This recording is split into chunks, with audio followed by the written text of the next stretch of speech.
Hello and welcome to episode 40 of Unknown to World Known. We're back with QPR, and since you were last with us, we have been in ridiculous form.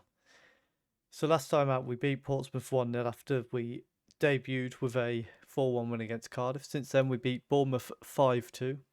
We drew 2-2 with Bristol, but it was a very rotated team. And then we beat Blackburn 3-2. Dane Scarlett has been absolutely phenomenal since we joined. And if I can find it here somewhere, we have the Player of the Month awards. And Scarlett got 9 goals and 3 assists in 4 games. Silly. The draw against Bristol was in the FA Cup 4th round, so we've got the replay of that today, followed by the Fulham game. And out of interest, while I think about it, in the 3rd round, in the replay, Stoke lost 2-0 to Lincoln, unfortunately. We're back with the lineup for the Bristol game. I've just realised I should mention as well, we have made a couple of signings in Shootout on loan from Manchester United as a left winger predominantly.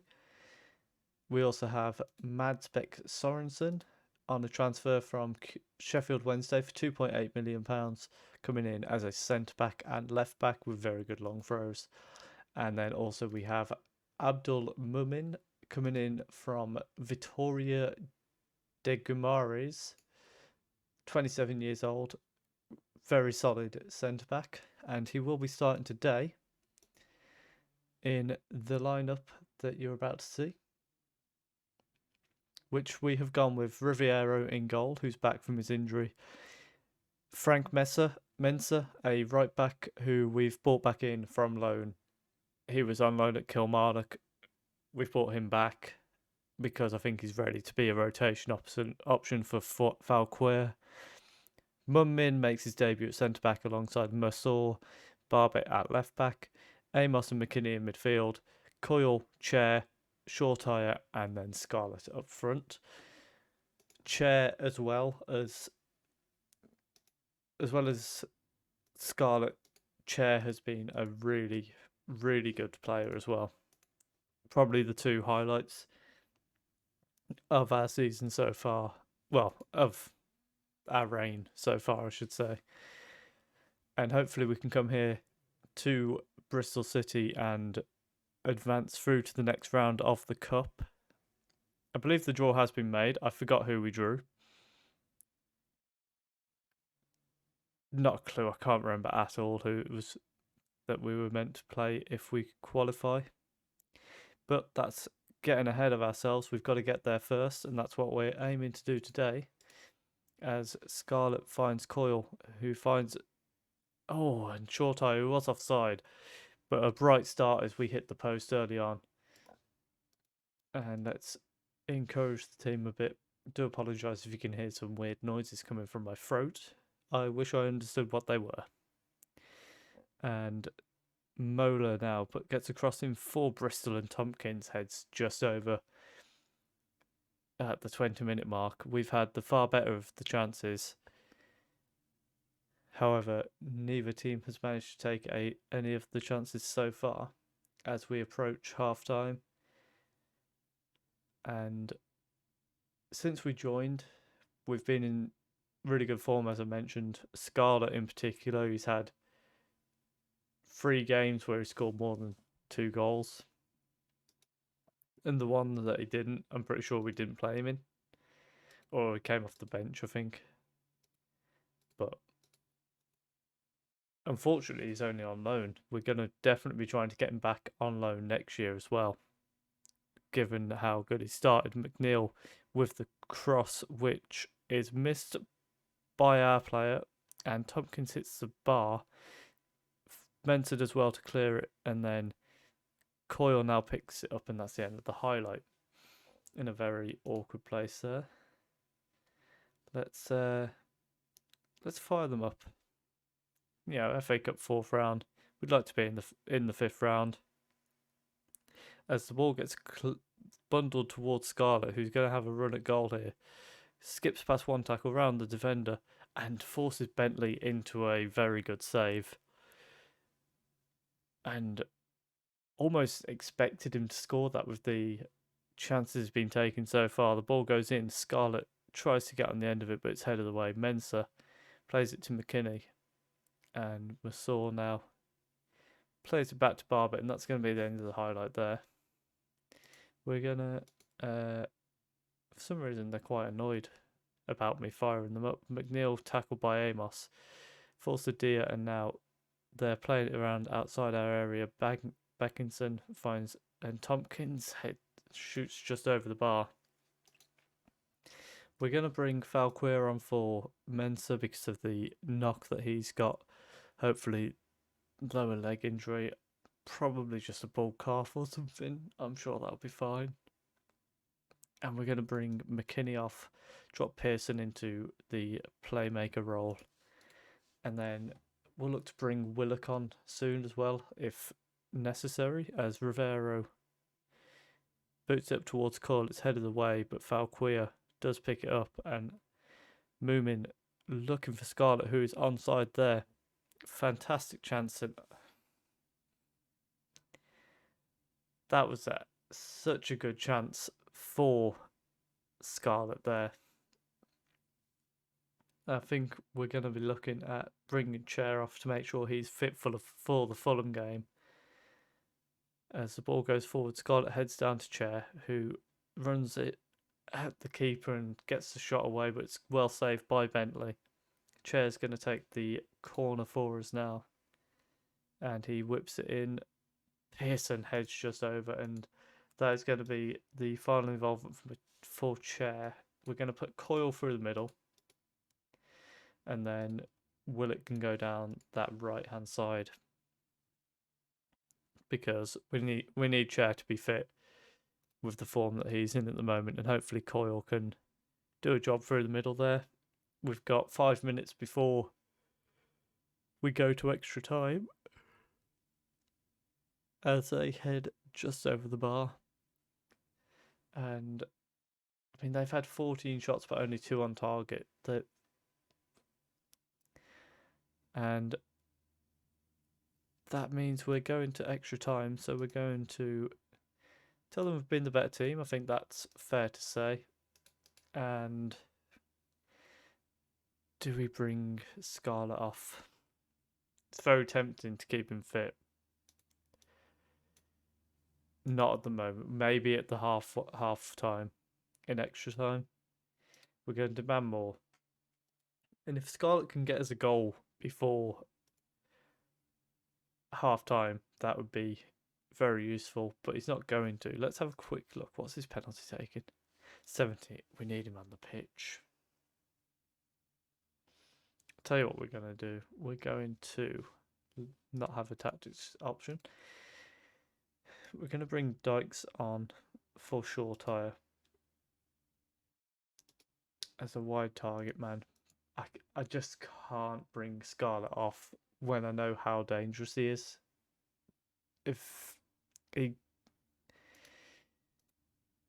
I've been surprised that he's not had a goal or two in this game, and look at how good he is at penalties. He's got to be in.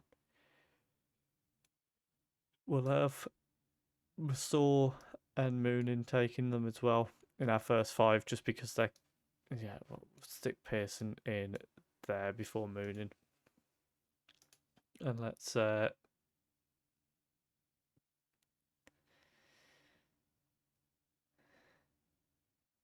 keep fighting to the end. And now Scarlett is going to take the first of the penalties. And surely he does put it away. So Dia now stepping up for Bristol. Remember, we have got good penalty record from our time at Lincoln as well. And Dia, not a great penalty there. Rivero nearly getting a save on that. Dykes hits it straight at the keeper. I had to mention our penalty record, didn't I? Had to mention it. Budaraff now for Bristol, and Rivera stands still and lets it go past him. Willock stepping up for his penalty.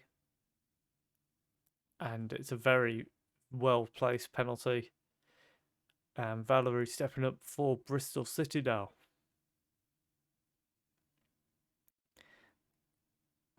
And Rivero so close to getting a save on that. But now it's Masor stepping up, who we've put in because he was looking calm. And he does look calm as he places up past the keeper. But Mola now, we need a moment from Rivero. And we don't get it. And now pressure is on us as Pearson's going to step up. And we need his professionalism, his experience to shine through here and keep us in this penalty shootout. And hopefully he does so. He does. And now we need Rivero to step up. And hopefully he can do that against Joswiak. It's all Dyke's fault if we go out here. Joswiak stepping up. And Rivero has saved it. That's big. We're now back in control of this penalty shootout with Abdul Mumin. And surely, on his debut, the nerves do not get the better of him. That's what I want to see. A signing who can come in on his debut and just put in a really solid performance, score his penalty. And now, Backinson coming up to face Rivero, who saved the last Bristol City penalty. And he saves this one. Through to the 5th round of the FA Cup. They're all going to celebrate in front of the Bristol fans. And there we go. It wasn't pretty, but it didn't have to be. Through to the 5th round of the FA Cup we go. We're back in a moment with the game against Fulham. Okay, and we're back for the Fulham game now. And we're going with Riviero in goal. Valquia at right back. Munin, Mosor and Barbet as our back four. Pearson, McKinney in midfield. That's meant to be Amos. Whoops. Brannigan, Chair, Willock and Scarlett as our front four. And we're going to tell them this is for the fans as we play one of our fierce rivals. And in the 5th round of the FA Cup, we'll also be playing one of our fierce rivals in Chelsea. I believe it was away. So hopefully we can play them and give a decent showing of ourselves. Scarlett on loan from Tottenham. He'll have a reason to want to show up Chelsea, so you never know what we could possibly pull off. And one thing I did forget to mention is our league position. We're actually up in 10th. Well, we were higher than that going into this game. And all of a sudden, through the form that we've had as Fulham go close early on, we are 6 points away from the promotion spots. This is Barnsley drawing at the moment, I think. But we were very close in the promotions to the playoff spots very quickly, which means I'm not going to read too much into this game in particular because Fulham are second in the league. They just signed someone for like £20 million. But if we can be already challenging the playoffs this season as we go 1-0 down, all of a sudden we're, rather than thinking of challenge for the playoffs next year, maybe we start to think of, can we go for the promotion spots next year? We've got the free kick here and Masor with a fantastic chance that he probably should be finishing there. But it is well saved from the keeper. Even if we lose today, we're still in a really good position. So I think overall, a game against Fulham, as much as they're our rivals, it's not going to be much in the race for the playoffs because I imagine they're probably beating most teams. And Adonis, I realise his name's Adonis separately. I had him at Stuttgart, and I just couldn't stop reading his name as Adonis, so that's what I call him. And Jankto went in strong on Pearson there, and we're now looking to try and get the ball forward. Pearson plays back to Falquia, who brings it inside but loses the ball, and Falquia should have been on Ritchie there and probably could have got the ball off him. But now, because of that, Fulham have a chance go just wide, and all from a bit of a silly mistake from the right back. Rivero launches it forward, and Scarlett, one-on-one with the keeper, buries it to make it 1-1, and we are straight back in the game just before half-time. Short interruption there, as I realised the light wasn't on and I had messages. Scarlett there took that chance really well, and that's what we could have done with him doing a lot earlier on in the Bristol game, but it is what it is. And let's tell them we owe Fulham. We want some revenge. We love a bit of revenge.